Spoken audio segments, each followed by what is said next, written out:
Oh, howdy partner. Today we are going to review the Austin, Texas housing market. And today, folks, this is my first time ever reviewing the Texas market at large.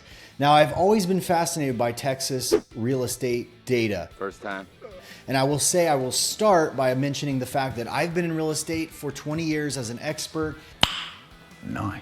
And I love data analysis, and I'm going to review Austin, Texas, knowing nothing about the local market, but you will notice trends. You'll notice trends where you'll find buying opportunities. You'll find trends where the areas are ridiculously still too hot in all likelihood. But if you're a homeowner here, or if you're considering investing here, you're going to have insight on where you should shop in the winter of 2023, the predictions going into 2024 that I will make just purely by looking at all the stats and data available to me in real time, because the doctor's in.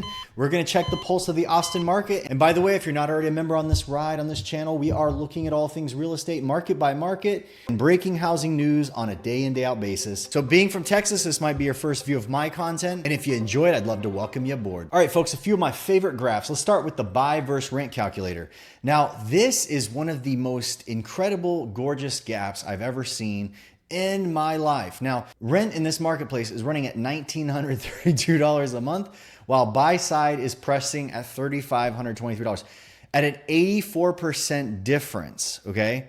This is a massive savings to renters, and this is bad for home prices, folks. Again, as I look at marketplaces all over the country, I'll tell you something that's pointing out to me, something that's stark in this graph is there's typically a time when the rent line runs over the buy line. So it's typically more expensive in many of the marketplaces around the country. Obviously, these lines stayed pretty close throughout the last 8 years or so. They have obviously changed. Now, one thing you need to know, this probably represents home price drop. I have not looked at any data, as I told you, but when I start to see graphs do this recently, that likely means Austin, Texas experienced price softening, because it surely wasn't help coming from low interest rates. And I will tell you, this graph ends in the summer of this year. So we're a few months beyond this. Interest rates are much higher. So this gap for renters between that and buying a home is even wider. So affordability in Austin, Texas, by all means, probably is worse than this graph suggests, leading more people to probably rent. Now, this is a gift for all of you in Austin. I'm going to show you a home buyer score sheet real quick. This is something that if I were coming into an area and wanting to invest, where would be my number 4 or 5 market buying opportunities? Don't even know if these are zip codes you'd want to live in, but I will tell you this. These are the absolute best combined scores for marketplaces based on how long it's taking sellers there to get out of the market. So day on market time is starting to grow. And then all of a sudden inventory is starting to grow. So it's more houses to choose from, more homes are hitting the market, more price cuts are hitting. And then you have Bartlett is at the top of the list. Now you can take a screenshot of this because this really is a very unusually rich area to buy homes. Now, I would say rich meaning favorable opportunity. Doesn't mean you can necessarily afford it yet. Because obviously that last graph showed me that's probably really tough. Now, the opposite end of the graph, look at this. These are the areas where it's still red hot. So you have Cedar Park, Georgetown. These marketplaces down here are still going to be dogfights as they have either low inventory or nearly no price cuts, stubborn sellers. They are still in control in those markets. Now, this is a wide view metro data I'm going to show you, okay? So this is all of Austin, Texas. First graph we're looking at is year over year inventory. Now, the Austin, Texas data I'm showing you is the entire what's called MSA, or Metropolitan Statistical Areas. It's a pretty large, wide area, but we are focusing the data that you're seeing right here across all the markets. I'll get specific here in a minute, give you some ideas of hot spots as we look through some more of the data here. But look at this. This is actually one of the highest charts for year over year inventory. I look quite often, I'll be candid, if you're not a follower of my channel, I'm looking at Florida most of the time. People are now asking me for Texas. People are now asking me for Atlanta and Chicago. So I'm going to get more into outside markets. But most of Florida markets, they dropped down, which overheated the market, right? There was no inventory for sale down here in 2021. And then in Florida, they are still pretty low. They're still in the blue, maybe in going towards this white area. But really in the marketplace, whenever you see really high interest rates, okay, after massive price growth, right? Like it's record hot record high home prices, and now the borrowing cost is super high. When you start to see inventory max itself out against the backward trend, meaning we're now at high record numbers or upper level inventory count for this area in the face of massive data showing buyers are not applying for mortgages at record numbers. So buyers are really pulling back. You can see backward in time that most of the inventory here, you would see around 20-25% of all listings need a price cut in order to sell. That's 1 out of 5, 1 out of 4 listings needing a price cut. Now, you can see as interest rates started to climb in 2022, this is really early 2022, overnight the market slowed down and half of sellers, 6 out of 10 sellers. These are incredibly high numbers, okay, folks? When most of the markets I look at across the country, once they start crossing 25, even 30%, there starts to become this herd mentality among sellers where they go, oh, like my neighbor reduced, the guy down the street reduced. They get a sense of what's going on and they tend to be a little bit easier to negotiate with. And that tends to affect prices. So interesting to see how this affected home prices here because this is way high. This is like higher than most any other place in the country that you will see. And again, I'm making hyperbolic general statements, but these are big numbers. Like 50 and 60% market wide is high. Now, obviously this dropped in 2022, okay? Interest rates also fell at the end of last year, coming into this year. And so you can see it caused reprieve, but now it's going back up. The current rate is now 45, 46%. That's a really big number, folks. So definitely looks like buyers have a strategic advantage in a lot of the marketplace here in Austin. Day on market time, this is how long it takes to sell a house around this particular area. You can see if you cut a line through the middle of the history, it looks like this market really sells around 60 days on market. So where it's at right now is really kind of consistent with a pre-COVID 5-year running average. Now it looks like it's going vertical, okay? So you can see that it got a reprieve early this year. So as I mentioned on the last slide, interest rates kind of came down, but you can see it's now slowing down. Sellers are going to have to be more aggressive. You're going to see price cuts continuing to climb past 46% in all likelihood going into the winter. You're going to see this affecting home values, particularly if you start seeing this go into 70, 75. Sellers get the sense of, hey, we've got to take action or we're never going to sell this house. The next graph is recession risk dashboard. Now, what you're looking at, folks, is a running history going back to 88 of the employment averages for Austin. Now, the unemployment average in Austin as a running average, because obviously there's this is a ton of time in between. But if you take and you balance out the peaks whenever people couldn't have jobs or couldn't find work, incomes fell during these seasons. When it drops, it's the opposite. The market overheats, everybody has a job, and most likely the people at Chipotle are making 20 bucks an hour. Now, this is the push that's absolutely been behind what's affecting housing prices.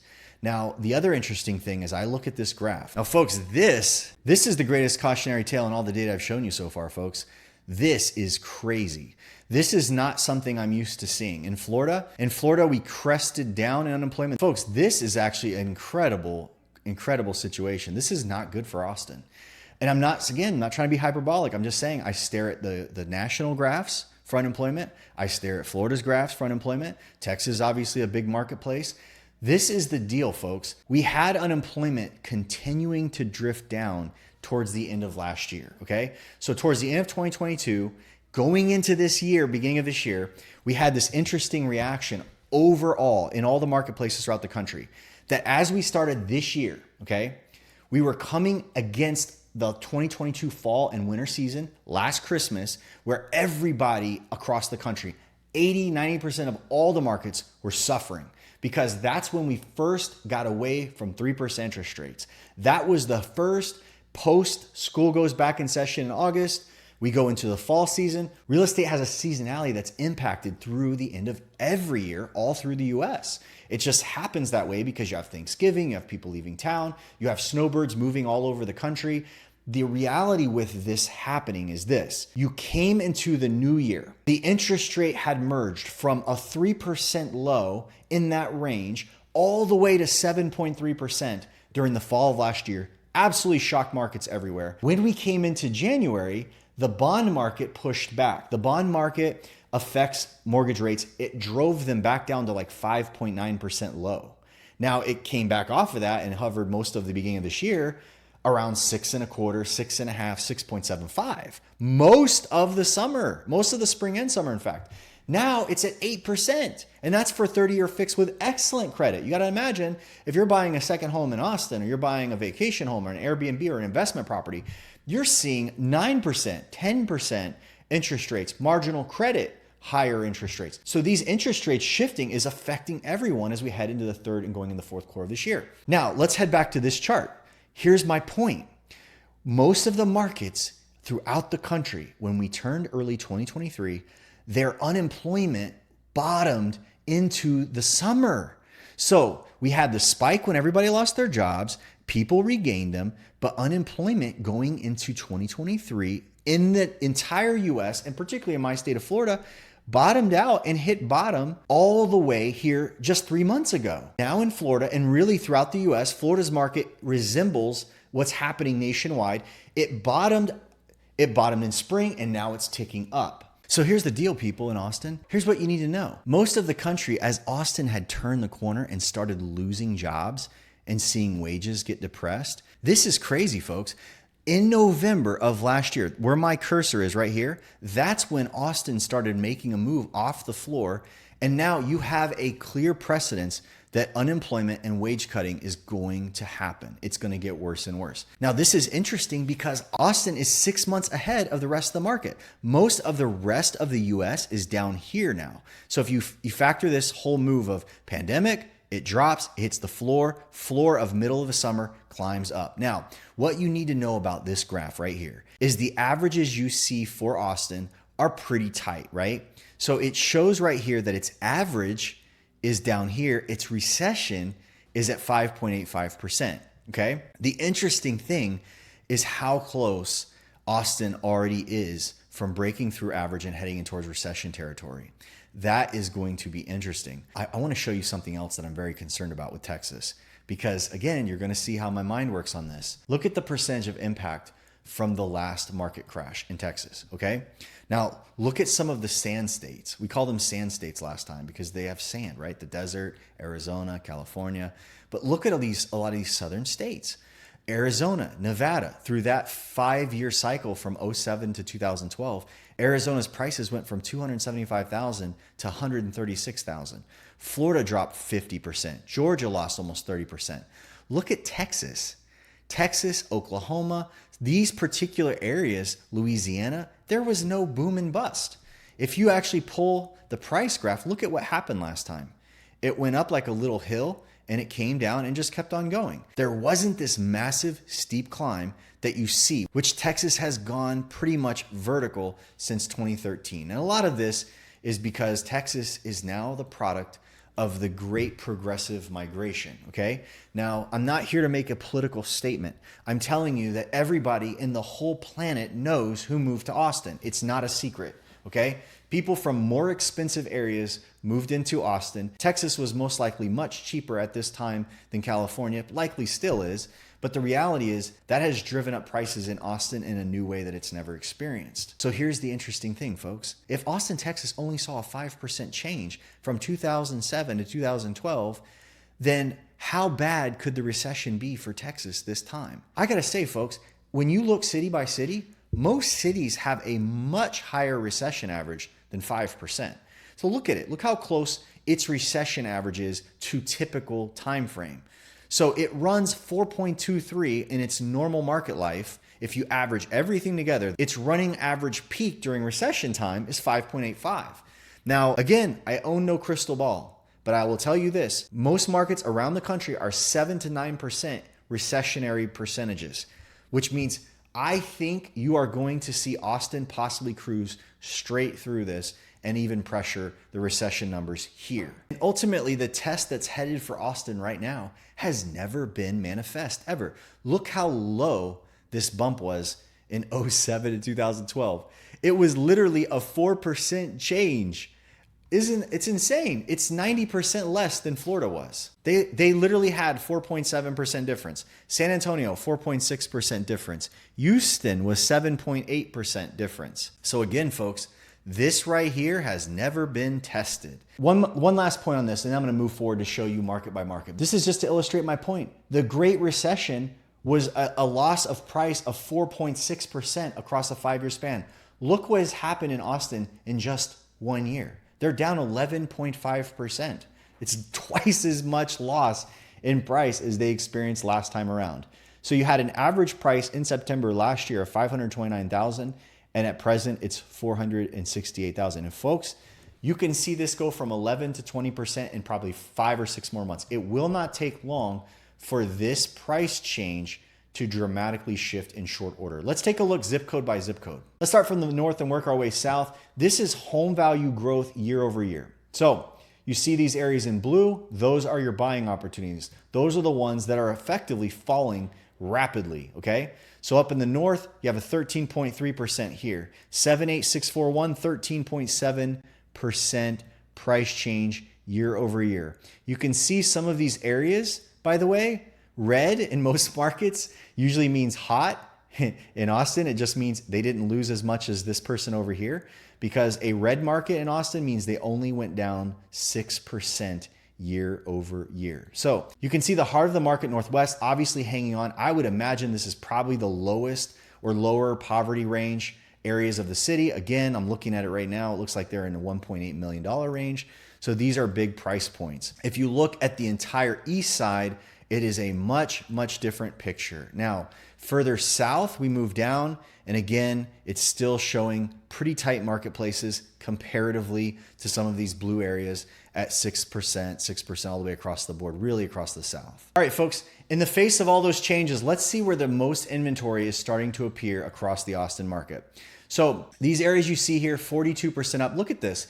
We have low inventory versus last year. This is actually down 30%, down 37%. Isn't this interesting how much this defies typical economics? These areas were down. If memory serves, these were down 10, 11, 12, 13% year over year in the face of actually having less available supply. So sellers are pulling their homes off the market and buyers are still wrangling them into better deals. This is a great testimonial to the fact of what people run around saying in this market, going, inventory is too low. This is, by the way, the official narrative of the real estate market and the particular professionals, of which I find myself to be one. But they would like to say, well, inventory is so tight, you don't expect prices to fall. Well, how do you explain this? These are down 30 and 40% year over year. There is less choice in these markets, yet when the sellers finally get a ticket to exit the property, they're taking 10, 13% less than last year. So it's a great testimonial, the fact that people do not understand. It is not a supply equation alone. If the buyers leave the building, sellers that are desperate will reduce their price. In the absence of a lot of home competition, it just is what it is. Let's take a look as we drop. These areas right here, 21% down. There's a lot of inventory that's down over last year. So that's interesting. Again, it doesn't take high inventory to change the market dynamic. Through the middle of Austin, the areas that actually are seeing middle supply, right in the center of town, you have an 82% increase year over year. Over here, 73.5% increase. These, my friends, are probably your best opportunities to find desperate sellers. I'm gonna help you even further with that by looking at where the price cuts are coming from and also which day on market times are really getting out of hand. But you can see right here, all of these red are showing signs of increase in supply. Now, these areas look like they're out of town and they don't really run big numbers when you get out of the central metro area. Austin's no different. Again, I don't know these areas, but I can see there's only 88 homes here, 23 homes here. So these are not highly populous areas. However, they are jumping in terms of supply. Okay. Next graph we're going to look at, going north to south, is day on market time frame. Now, the areas that are red are increasing rapidly. Those present the best opportunity for you to find a deal, a stressed out seller, a seller that feels like, hey, these are taking much longer than they used to sell. These blue areas really throughout the north side of Austin, the outer areas here, in probably the suburbs in the south, these are obviously still turning over quite on time. Now, doesn't mean you can't find a value. Obviously, people are still making deals in these particular markets. Now, one of the favorite indicators to give you an idea of where you should shop. If you're an investor, watch these areas, okay? These are price cuts.